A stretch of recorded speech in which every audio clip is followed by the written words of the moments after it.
මාලිගාවත්ත ජාතික වකුගඩු රෝහලේදී මෙම සම්මන්ත්‍රණය පැවැත්වුණේ නව වකුගඩුවක් නව ජීවයක් තේමාවෙන්. Alliance Finance ප්‍රතිඵල තරණ 70 වසරක්.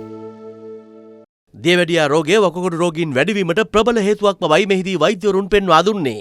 දැනට ලංකාව තුළ වැඩිහිටියෝ අතර වකුගඩු රෝගය 10%ක පමණ ව්‍යාප්ත වෙලා තියෙනවා. ඉතින් ලංකාවට මේක තියෙන්නේ විශේෂයෙන්ම හේතු වෙලා තියෙන දියවැඩියා සහ අධික රුධිර වේගය. ලංකාවේ දියවැඩියා ප්‍රතිශතය 15 සිට 25 දක්වා වැඩිහිටියන් අතර ව්‍යාප්ත වෙලා තියෙනවා. ඉතින් මේක ඉස්සරහට ඊටත් වඩා වැඩි වෙයි කියලා පිළිබඳ වෛද්‍යවරු සොයාගෙන තියෙනවා. හැදෙනවා නම් දියවැඩියා රෝගීන් වැඩි වෙන වකුගඩු රෝගීන් වැඩිවීම අවදානම අපිට තියෙනවා. එල්නිනෝ තත්ත්වය හමුවේ වකුගඩු රෝගීන් දිනකට වතුර ලීටර් 3ක් පමණ පානය කළ යුතු බව මෙහිදී වෛද්‍යවරුන් අවධාරණය කළා. එල්නිනෝ තත්ත්වය යටතේ සමහර දිස්ත්‍රික්කවල මේ වෙනකොට දැඩි නියඟ තත්ත්වයක් ඇතිලා තියෙනවා. ඒකින්ද පානීය ජල ගැටලු ඇතිලා තියෙන හින්දා මම හිතන්නේ ගොඩක්ම කුඹුරු සම්බන්ධ වැඩ කටයුතු කරන පිරිස වලට විචලන තත්ත්වයක් ඇති වෙන්න පුළුවන්. ඒකින්ද අපි වෛද්‍යවරුන්ට දෙන්නමයි පුළුවන් තරම් දවසකට ලීටර් 2ක් 3 අතර ප්‍රමාණයක් පානය කරන්න. නැත්නම් ඔයගොල්ලන්ට දැන්ට වකුගඩු රෝගය තියෙනවා නම් ඒ තත්ත්වය උස්සන්න වෙලා ඒ වකුගඩු රෝගයේ අවසන් අදිරේ වකුගඩු තත්ත්වය වෙනකන් යන්න පුළුවන්. මොලේ මියගිය රෝගීන්ගේ ලබා ගන්නා වකුගඩු බද්ධ කිරීම සිදු කරන යනවා.